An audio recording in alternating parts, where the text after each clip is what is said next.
Next अपन बात कर रहे हैं stability of carbon ion. Carbon ion का मतलब क्या है? कार्बन जिसपे नेगेटिव चार्ज। तो अगेन मैं क्या करता हूँ, इस पे 3 एल्काइल ग्रुप लगा देता हूँ, R डैश और R डबल डैश। ठीक है, अब देखो अगर मैं देखूं number of electron around carb anion, तो कार्ब एनायन के अराउंड 2 इलेक्ट्रॉन इस बॉन्ड में, 2 इसमें, 2 इसमें और एक नेगेटिव चार्ज और लोन पेयर इक्विवेलेंट माना जाता है, तो 2 इलेक्ट्रॉन नेगेटिव चार्ज में, तो number of electron around carbanion is equal to 8 electron, which means ये कैसा है, ये इलेक्ट्रॉन रिच है और वो कैसा था, वो इलेक्ट्रॉन डेफिशिएंट था कार्बोकैटायन, क्योंकि पॉजिटिव चार्ज का मतलब क्या है, जहां पे इलेक्ट्रॉन की कमी हो वहीं पे पॉजिटिव चार्ज आता है, और जहां नेगेटिव चार्ज आ जाए मतलब हमें खुद ही समझ में आता है कि वहां पे इलेक्ट्रॉन ऑलरेडी एक्स्ट्रा। अब इसमें अगर मैं बात करूं हाइब्रिडाइजेशन की, तो hybridization is equal to number of sigma bond. अब लोन पेयर और नेगेटिव चार्ज इक्विवेलेंट है, बट इस नेगेटिव चार्ज को हम पूरा लोन पेयर नहीं मानते थे, ठीक है। तो नंबर ऑफ बॉन्ड कितने होंगे, 1 2 3, व्हिच मींस sp2। तो हाइब्रिडाइजेशन इसका भी कैसा होता है, sp2, बट शेप इसका कैसा होगा, शेप इसका ट्रायगोनल प्लैनर नहीं होता, शेप इसका होता है पिरामिडल। शेप इसका कैसा होता है, पिरामिडल। लिखिए इस चीज, शेप इसका पिरामिडल, हाइब्रिडाइजेशन sp2, और कार्बन आयन मतलब वो कार्बन जिसपे नेगेटिव चार्ज, और ये इलेक्ट्रॉन रिच होता है, इलेक्ट्रॉन डेफिशिएंट नहीं होता। इसके पास 8 इलेक्ट्रॉन होते हैं, तो इसको कोई टेंशन नहीं है, ठीक है। अब इसकी भी हमें स्टेबिलिटी को कंपेयर करना है, तो इसकी स्टेबिलिटी को हम कैसे कंपेयर कर सकते हैं, देखो इलेक्ट्रॉन रिच है, इलेक्ट्रॉन रिच है मतलब इसके पास ऑलरेडी इलेक्ट्रॉन डेंसिटी ज्यादा है और इसको स्टेबल होना है। तो स्टेबल कैसे हो सकता है, जब माइनस आई ग्रुप इस पे अटैच हो तो वो इससे इलेक्ट्रॉन डेंसिटी को लेंगे और थोड़ा बहुत इलेक्ट्रॉन डेंसिटी को कम करेंगे, जिससे इसकी स्टेबिलिटी बढ़ेगी। बट अगर मैं प्लस आई लगा दूं तो प्लस आई क्या करेगा, अभी हमने देखा प्लस आई तो इलेक्ट्रॉन डेंसिटी देना जानता है, तो वो इसको और इलेक्ट्रॉन डेंसिटी देगा। सोचो ऑलरेडी यहाँ पे नेगेटिव चार्ज है, इस पे और तुम प्लस आई देके यानी इस पे और नेगेटिव चार्ज को तुम बढ़ा रहे हो, तो स्ट्रक्चर तो अनस्टेबल होगा ना। हमें क्या करना है, हमें नेगेटिव चार्ज को कम करना है। तो हम कैसे कम कर सकते हैं, इस नेगेटिव चार्ज को कम करने का एक ही तरीका है कि इस पे तुम माइनस आई ग्रुप लगा दो, जो इससे इलेक्ट्रॉन डेंसिटी खींचना स्टार्ट करे। तो जो भी इसके पास इलेक्ट्रॉन डेंसिटी है, एक्स्ट्रा इलेक्ट्रॉन डेंसिटी है, वो कम होती जाएगी और ये स्ट्रक्चर स्टेबल होता जाएगा। तो हम इसमें क्या लिखेंगे, if carb anion is attached to, if carbon ion is attached to minus I groups, यानी कि कार्बोकैटायन का जस्ट अपोजिट है, उसमें प्लस आई लगाने पे स्टेबिलिटी बढ़ती थी, माइनस आई लगाने पे स्टेबिलिटी कम होती थी। कार्बन आयन में अपोजिट है, माइनस आई लगाओगे स्टेबिलिटी बढ़ेगी, प्लस आई लगाओगे स्टेबिलिटी कम होगी। If carbanion is attached to minus I group then its stability increases. उस केस में इसकी स्टेबिलिटी क्या करेगी, इंक्रीज करेगी। If carbanion is attached to plus I group then its stability decreases. अगर इस पे प्लस आई लगा होगा तो इसकी स्टेबिलिटी डिक्रीज कर जाएगी, और माइनस आई लगा होगा तो इसकी स्टेबिलिटी इंक्रीज कर जाएगी। Just reverse of carbocation. Note कीजिए इसको जल्दी से, जल्दी से, क्या तुमने कर ही लिया होगा, हटा देता हूं मैं इसको।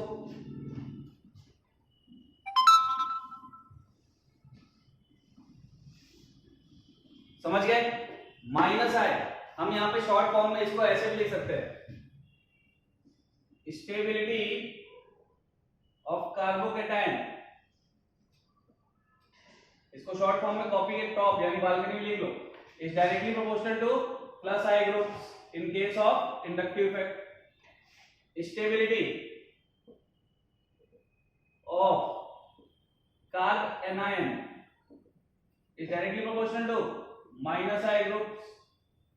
तो इसमें क्या हो जाएगा, stability of carbocation is inversely proportional to minus I groups, और इसमें क्या हो जाएगा, inversely proportional to plus I groups।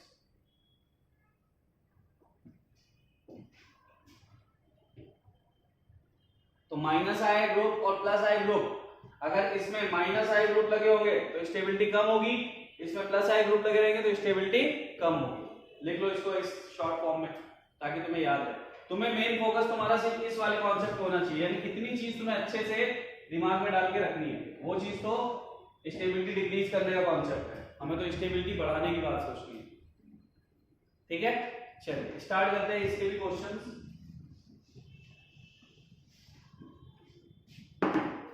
पहला क्वेश्चन मैं लेता हूं C माइनस सेम जैसे उसमें लिया था 3 डिग्री कार्ब एनायन ले लेते हैं, फिर हम ले लेते हैं 2 डिग्री कार्ब एनायन,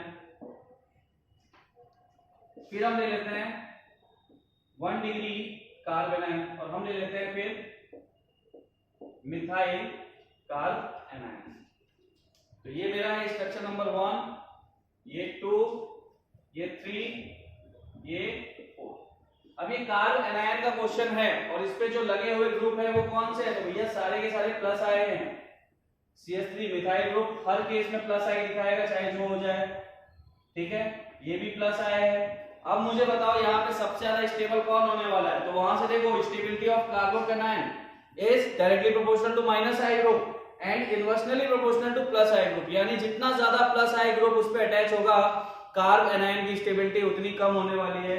तो फर्स्ट केस में 3 है तो इसका मतलब सबसे कम स्टेबल हो जाएगा इस बार ये, इसमें 2 है, फिर थर्ड सेकंड वाला आएगा, सॉरी इसको 1 दो, 1 सबसे कम, फिर सेकंड, थर्ड वाले केस में आपका एक ही प्लस आई ग्रुप लगा है, मतलब अनस्टेबल तो है लेकिन इन दोनों के कंपैरिजन में कम है। तो सबसे ज्यादा स्टेबल इस बार कौन है, 4, यानी मिथाइल कार्ब एनायन सबसे ज्यादा स्टेबल होगा क्योंकि ना तो उस पे कोई प्लस आई ग्रुप है ना ही कोई माइनस आई ग्रुप है, तो जैसा है वैसा ठीक है, लेकिन इन सब में क्या है, प्लस आई ग्रुप लगाने की वजह से इनकी स्टेबिलिटी डिक्रीज हो गई। देखो ना थोड़ा सा सोचो, यहाँ पे ये CH3 क्या करेगा, इलेक्ट्रॉन डेंसिटी इसको देने की कोशिश करेगा, ये भी इसको देगा, ये भी इसको देगा और नेगेटिव चार्ज इंक्रीज करेगा। और अगर कार्ब एनायन का नेगेटिव चार्ज इंक्रीज करेगा तो वो अनस्टेबल ही होगा। हमें तो इस नेगेटिव चार्ज को वैनिश करना है, जैसे हम वहां पॉजिटिव चार्ज को वैनिश कर रहे थे वैसे हमें इस नेगेटिव चार्ज को वैनिश करना है। इसमें भी क्या होगा, 2 CH3 इसको इलेक्ट्रॉन डेंसिटी देंगे, इसमें 1 देगा, मतलब हर कंडीशन में हम कार्ब एनायन की क्या कर रहे हैं, इलेक्ट्रॉन डेंसिटी को बढ़ाने की कोशिश कर रहे हैं, जो कि हमें नहीं करना। हमें तो उस नेगेटिव चार्ज को यानी उस इलेक्ट्रॉन डेंसिटी को कम करना है, उसके लिए हमें ये केस हो जाएगा।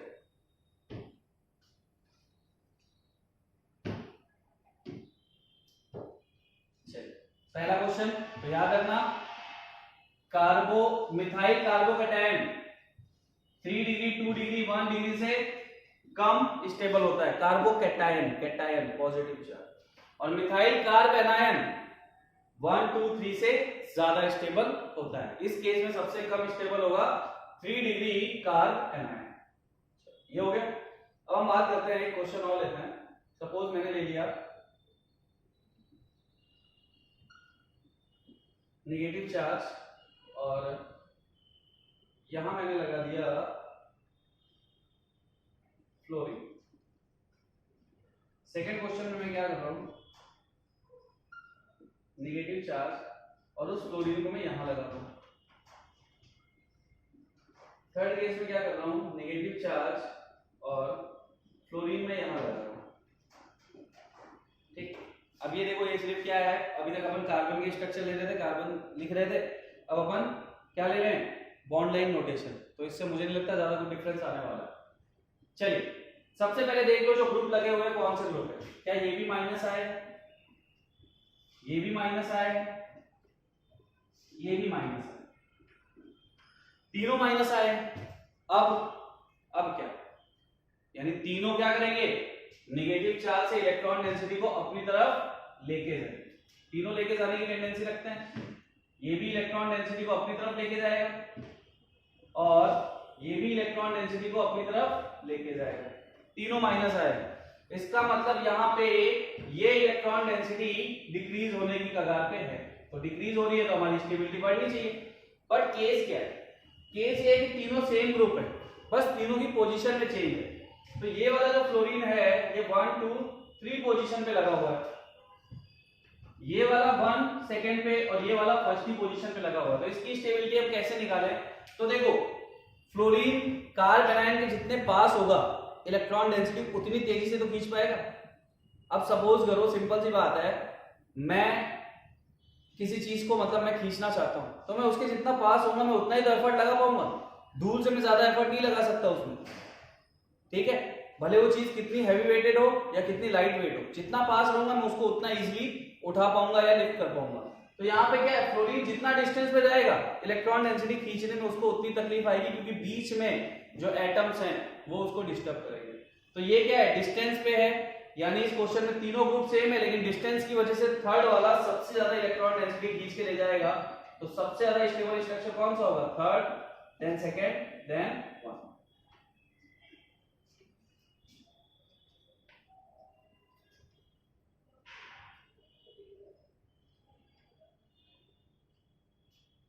ठीक है, बाकी तीनों माइनस आई दिखाने वाले ग्रुप थे, लेकिन डिस्टेंस उसकी सबसे पास थी, इसका मतलब सबसे ज्यादा इलेक्ट्रॉन डेंसिटी वो खींचेगा, तो सबसे ज्यादा नेगेटिव चार्ज वही वैनिश कर पाएगा। ये भी करेगा, ये भी करेगा, लेकिन उसके कंपैरिजन में ये थोड़ा कम करेगा, इसके कंपैरिजन में ये थोड़ा कम करेगा, क्योंकि F की डिस्टेंस बहुत दूर है इसके। लिख लिया होगा इसको। चलो एक क्वेश्चन ऐसा ही मैं तुम्हें देता हूं, तुम करके बताओ मुझे।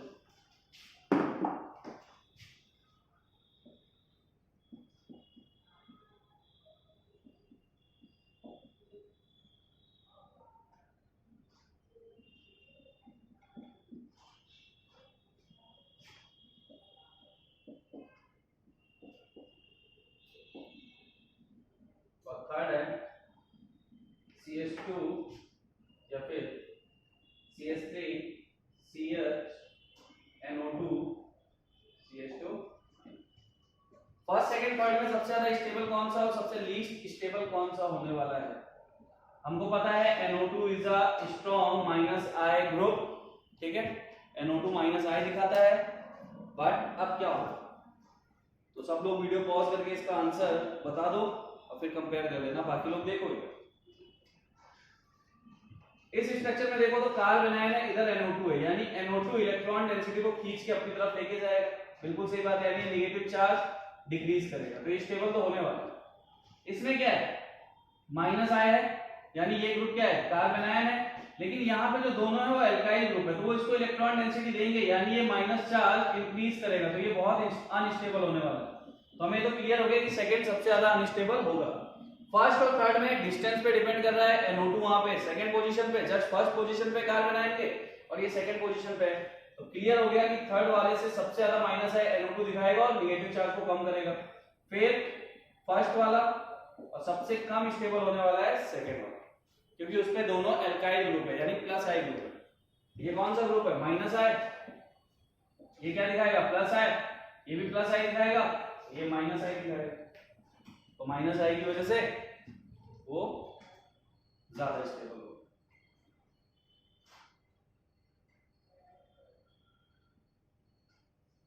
ठीक है, नेक्स्ट क्वेश्चन उठाते हैं।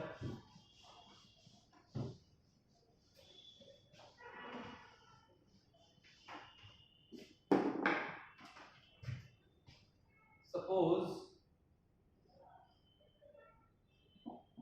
ये नेगेटिव चार्ज है और यहां मैं NO2 लगा, ये नेगेटिव चार्ज है और मैं यहां NO2 लगा दूं, ये नेगेटिव चार्ज है। बताओ फर्स्ट सेकंड थर्ड में से सबसे ज्यादा स्टेबल कौन होने वाला है। और एक और स्ट्रक्चर ले लेते हैं, नहीं तीन ही रहने दो, चौथा नहीं। इन तीनों में बताओ सबसे ज्यादा स्टेबल कौन सा दिख रहा है। क्या तीनों डिस्टेंस पे डिपेंड कर रहे हैं, तीनों NO2 हैं, लेकिन तीनों डिस्टेंस का चेंज रख रहे हैं। हम बोल सकते हैं ना सीधा सीधा, first is more then second, second is more then third, क्योंकि यहाँ पे ये कार्बन आयन है, इस कार्बन में नेगेटिव चार्ज है, तो 1 और 2, सेकंड पोजीशन पे NO2 दिख ही रहा है। अगर इस पे कार्बन आयन है 1 2, तो यहाँ 3 पोजीशन पे चला गया, और इस पे अगर है 1 2 3। अच्छा एक चीज और है, सेकंड और थर्ड में पोजीशन बिल्कुल सेम है, तो सेकंड और थर्ड इक्विवेलेंट हो जाएंगे। सेकंड और थर्ड में स्टेबिलिटी लगभग सेम ही है, क्योंकि यहां से देखो तो इधर से तो फोर्थ नंबर दिख रहा है, बट हम इधर क्यों रोटेट करेंगे, हम तो इधर रोटेट करेंगे ना। तो 1 2 3 सेकंड और थर्ड आपके इक्वल, तो ध्यान देना इस चीज को। 5 मेंबर ड्रिंक थी, 6 मेंबर होती तो चेंज कर सकते हैं। चलो 6 मेंबर भी एक बना के दे देता है।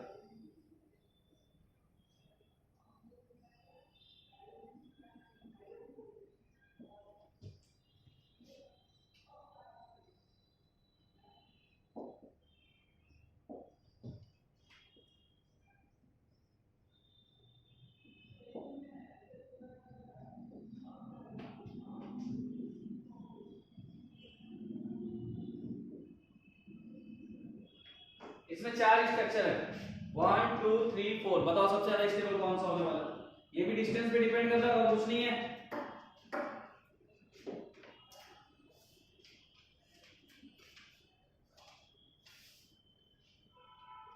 तो क्या हो जाएगा, यहाँ कार्बन है, उसी कार्बन पे फ्लोरीन है, तो 1 इज मोर स्टेबल। यहाँ क्या हो गया, कार्बन का नंबर चेंज हो गया, सेकंड। यहाँ डिस्टेंस और बढ़ गई, थर्ड, और फोर्थ में डिस्टेंस सबसे ज्यादा है। डिस्टेंस की वजह से ये ऑर्डर निकल के आ जाएगा कि सबसे ज्यादा स्टेबल होने वाला है 1। ये जो हम ऑर्डर लिख रहे हैं ना, स्टेबिलिटी का ऑर्डर लिख रहे हैं, इंक्रीजिंग ऑर्डर ऑफ स्टेबिलिटी लिख रहे हैं हम। अभी तक हमने जितने भी क्वेश्चन किए वो सब हम इंक्रीजिंग ऑर्डर ऑफ स्टेबिलिटी देख रहे थे। यानी सबसे ज्यादा स्टेबल स्ट्रक्चर बोला जाएगा 1, फिर सेकंड, फिर थर्ड, फिर फोर्थ।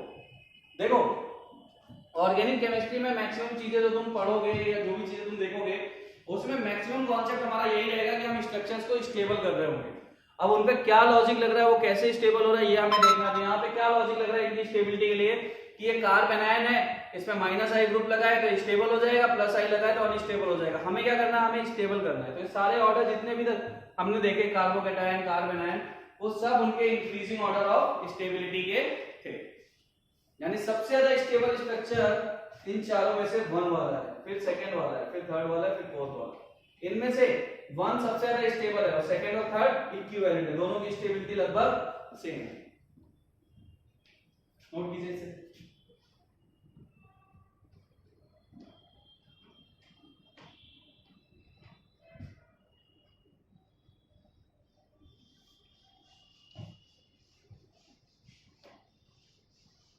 अभी आप लोगों को अच्छे समझ में आ गया होगा। अगर आपको प्लस आई ग्रुप और माइनस आई ग्रुप पता है तो सारे लॉजिक तो मैंने आपको दे दिए, फिर अब कोई कुछ बचता नहीं है, बहुत इजी सा कॉन्सेप्ट है। चलो एक क्वेश्चन और करते हैं। CH2NO2,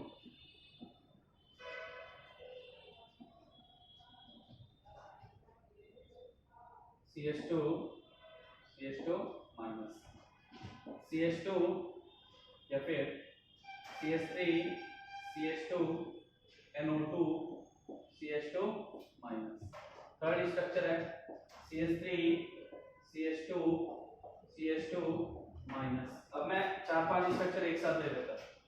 CH2F CH2 CH2 minus, CH3 CH2F CH2 minus, CH minus F CH2 CH3। Total कितने स्ट्रक्चर इस बार हमने इस क्वेश्चन में लिए हैं? 1 2 3 4 5 6, 5 और 6।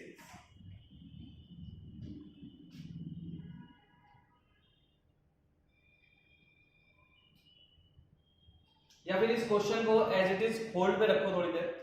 इस क्वेश्चन को करने से पहले, बट तुम कर भी सकते हो, ऐसा कुछ नहीं है, बट मैं 1-2 क्वेश्चन इधर लिखता हूं, पहले उन्हें सॉल्व कर दो। इस क्वेश्चन को होल्ड पे रखो, ये 2 क्वेश्चन कर लोगे तो इसका आंसर खुद का खुद दे दोगे। पहला स्ट्रक्चर है मेरा CH2NO2 CH2 माइनस, पहला क्वेश्चन ये है। दूसरा क्या है, CH2, इस पे लगाया मैंने फ्लोरीन, CH2 माइनस। ये 1 है, ये 2 है। अगर 1 और 2 में मुझे चेक करना होता कौन ज्यादा स्टेबल है, तो देखो सिंपल सी बात है, माइनस आई, अभी हमारे पास ग्रुप भी है, चाहो तो जाके चेक कर लो, minus I of NO2 is more than minus I of fluorine. तो माइनस आई NO2 का ज्यादा होता है, ये भी माइनस आई ग्रुप है, ये भी माइनस आई ग्रुप है, तो हम क्या बोलेंगे, second structure is more stable then, second structure is more stable then 1। ठीक है, NO2 और F का कंपैरिजन था। अब हम दूसरा क्वेश्चन क्या ले रहे हैं, सेम क्वेश्चन में F को हम यहां लगा रहे हैं, F को हम यहां पे लगा रहे हैं।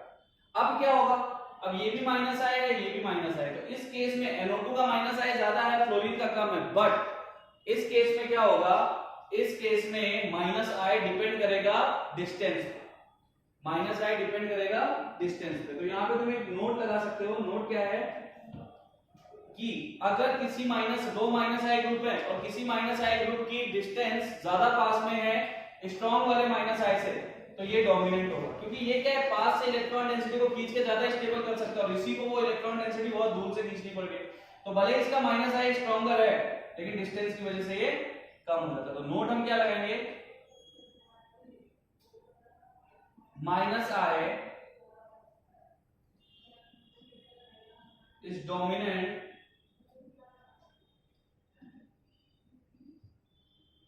या फिर हम बोल सकते हैं distance of minus I group is dominant over strength. यानी कि अगर डिस्टेंस उसकी पास में हो गई माइनस आई ग्रुप की तो उसकी स्ट्रेंथ ज्यादा हो जाएगी, भले ही दूसरा वाला ग्रुप जो दूर लगा हुआ है उसकी स्ट्रेंथ कितनी भी ज्यादा क्यों ना हो। तो हम क्या लिखेंगे, distance of minus I group is dominant over strength.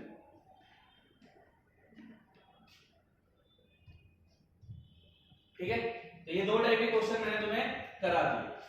अब एक क्वेश्चन मैं और करा देता हूं, तो इतना तुमने नोट कर लिया होगा। याद रखना, अगर ग्रुप भले ही कितना पावरफुल हो और दूसरा ग्रुप भले उससे कम पावरफुल हो, लेकिन अगर डिस्टेंस ज्यादा है पावरफुल वाले की तो उससे ज्यादा स्टेबल हम दूसरे वाले को मान लेंगे।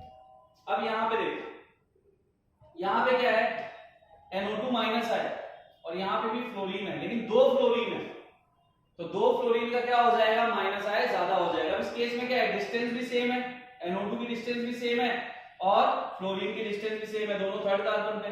लेकिन NO2 कितना है, सिर्फ एक, और फ्लोरीन कितने हैं, दो। तो दो फ्लोरीन का माइनस आय NO2 से ज्यादा होता है। तो सोचने की चीजें हैं यार, बहुत ज्यादा डिफरेंस नहीं होता है NO2 और F में। अगर तुम देखो F बहुत ही ज्यादा इलेक्ट्रोनेगेटिव एलिमेंट है, लेकिन NO2 थोड़ा सा ज्यादा होता है F से, फ्लोरीन से, बट वहां पे NO2 कितना है, सिर्फ एक, और सेम पोजीशन पे F कितना है, दो। तो F क्या हो जाएगा यहाँ पे, second structure is more stable then one. अब ये जो तीन क्वेश्चन मैंने तुम्हें कराए हैं उससे ये क्वेश्चन सॉल्व हो जाएगा और ये है तुम्हारा होमवर्क। नहीं समझ में आएगा तो तुम बता देना, ये क्वेश्चन तुम्हारा होमवर्क है, इसे तुम्हें खुद से सॉल्व करना है। ठीक है, तो मुझे मैसेज डाल देना, लास्ट में मैं इसका आंसर बता दूंगा, इसका आंसर करेक्ट आंसर क्या है। चलिए, ये थी stability of carbocation and carb anion. अब हमारा लास्ट कॉन्सेप्ट बचता है स्टेबिलिटी में, फ्री रेडिकल। तो मैं इसको हटा रहा हूं, क्वेश्चन आपने नोट कर लिया होगा, इसे सॉल्व करना खुद से, सारे लॉजिक मैंने तुम्हें दे दिए हैं। इसमें जल्दबाजी मत करना, जितना सोच समझ के स्टार्टिंग में जितना आराम से क्वेश्चंस की प्रैक्टिस करोगे, एंड में तुम्हारी स्पीड उतनी ही ज्यादा होगी। और अभी अगर तुमने इसमें बहुत ज्यादा स्पीड दिखाने की कोशिश की, अपने आप में बहुत ज्यादा कॉन्फिडेंस फील करने लगे कि ये तो हमें बहुत आ गया या कुछ, तो याद रखना हर पॉइंट पे गलतियां होंगी और इससे दूर जाओगे तुम। तो तुम्हें क्या करना है, चीजों को समझ के आराम से सॉल्व करना है स्टार्टिंग में, ताकि हमें चीजें समझ में आए कि जो हम आंसर कर रहे हैं वो हमारा गलत नहीं होगा। जब तुम सही आंसर देने लग जाओगे, स्पीड अपने आप तुम्हारी बढ़ जाएगी। तो एक क्वेश्चन आपका वहां से होमवर्क, जिसमें 6 है, 6 के बीच में स्टेबिलिटी का ऑर्डर लेना है। थर्ड हमारा क्या है, stability of free radical. Free radical मैंने क्या बताया, फ्री रेडिकल वो होता है जब कार्बन पे एक ऑड इलेक्ट्रॉन प्रेजेंट हो। कार्बन पे एक ऑड इलेक्ट्रॉन प्रेजेंट है तो उसको हम क्या बोलते हैं, फ्री रेडिकल। ठीक है, अब इस पे एक इलेक्ट्रॉन प्रेजेंट है तो नंबर ऑफ इलेक्ट्रॉन टोटल कितने हैं इसके अराउंड, 2, 4, 6 और 1 7। तो number of electron around free radical is equal to 7 electron. तो फॉर श्योर 8 इलेक्ट्रॉन तो है नहीं, इलेक्ट्रॉन रिच सिर्फ वही होगा जिसके पास 8 इलेक्ट्रॉन होंगे। तो इसका केस कौन सा हो जाएगा, इलेक्ट्रॉन डेफिशिएंट। इसका केस कैसा हो जाएगा, इलेक्ट्रॉन डेफिशिएंट। ये इलेक्ट्रॉन डेफिशिएंट है। बात करूं हाइब्रिडाइजेशन की, हाइब्रिडाइजेशन इसका भी sp2 होने वाला है और शेप इसका भी ट्रायगोनल प्लैनर होने वाला है। तो ये चीजें आप लोग अभी अपने माइंड में रखो, जब हम इसको डिटेल में पढ़ेंगे तो हम सारी चीजों पे बात करेंगे। अभी आपको सिर्फ इसका बेसिक समझ के रखना है कि इसका हाइब्रिडाइजेशन sp2 होता है और शेप ट्रायगोनल प्लैनर होता है।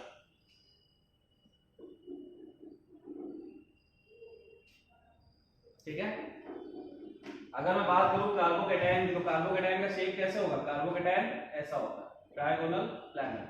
अगर मैं बात करूं फ्री रेडिकल की, तो फ्री रेडिकल का शेप कैसा होता है? Trigonal planar. और अगर मैं बात करूं कार्बेनाइन की, तो कार्बेनाइन का शेप कैसा होता है? पिरामिडल। शेप कैसा होता है? पिरामिडल। तो ये तीनों का शेप मैंने आपको बना के दिखा दिया। वैसे आपने केमिकल बॉन्डिंग पढ़ा हुआ है तो आपको ये सारी चीजें पता है। अब देखो, लिख लिया होगा इसको। अब ये भी इलेक्ट्रॉन डेफिशिएंट है, तो अभी तक हमने दो कॉन्सेप्ट पढ़े, कार्बोकेटायन, कार्बेनाइन। कौन सा इलेक्ट्रॉन डेफिशिएंट था? कार्बोकेटायन। ठीक है, इलेक्ट्रॉन रिच कौन था? कार्बेनाइन। तो इसका मतलब इसमें भी कार्बोकेटायन वाले सारे लॉजिक लगेंगे। तो हम क्या लिख सकते हैं? सेम एज कार्बोकेटायन, यानी स्टेबिलिटी वगैरह सब कार्बोकेटायन की तरह ही इसकी देखी जाती है। प्लस आई जितने ज्यादा स्टेबिलिटी उतनी ज्यादा, प्लस आई जितने कम स्टेबिलिटी उतनी कम। तो हम यहाँ पे क्या लिख सकते हैं? स्टेबिलिटी, यानी बिल्कुल कार्बोकेटायन वाला केस है ये और कार्बोकेटायन बिल्कुल सेम होते हैं स्टेबिलिटी का ऑर्डर निकालने के लिए। स्टेबिलिटी ऑफ फ्री रेडिकल, तो इसमें क्या लिख सकते हैं? Directly proportional to plus I group, यानी प्लस आई ग्रुप। कार्बोकेटायन वाला केस तुम ले लो, जैसे मैं एक क्वेश्चन करा दूं, एक फ्री रेडिकल लूं, उस पे 3 मिथाइल ले लूं 3 डिग्री, एक फ्री रेडिकल लूं उस पे 2 डिग्री ले लूं, एक फ्री रेडिकल लूं 1 डिग्री और एक लूं मिथाइल फ्री रेडिकल, तो सबसे ज्यादा स्टेबल ये यानी सेम कार्बोकेटायन वाला रूल यहाँ पे फॉलो हो जाएगा। तो इसमें हमें कुछ क्वेश्चंस करने की जरूरत नहीं है, सारे के सारे लॉजिक इसमें वही लगने वाले हैं जो आप पहले पढ़ चुके। ठीक है, तो ये था आज हमारा लेक्चर आज के डे में, जिसमें हमने एप्लीकेशन ऑफ आई इफेक्ट देखा। हमारा आई इफेक्ट पूरा कंप्लीट हो चुका है। तो आपकी बुकलेट में जाना और इंडक्टिव इफेक्ट के जितने भी क्वेश्चन मिले जिसमें स्टेबिलिटी पूछे कार्बोकेटायन की इंडक्टिव इफेक्ट के बेस में, तो आप उन क्वेश्चंस को सॉल्व कर सकते हो।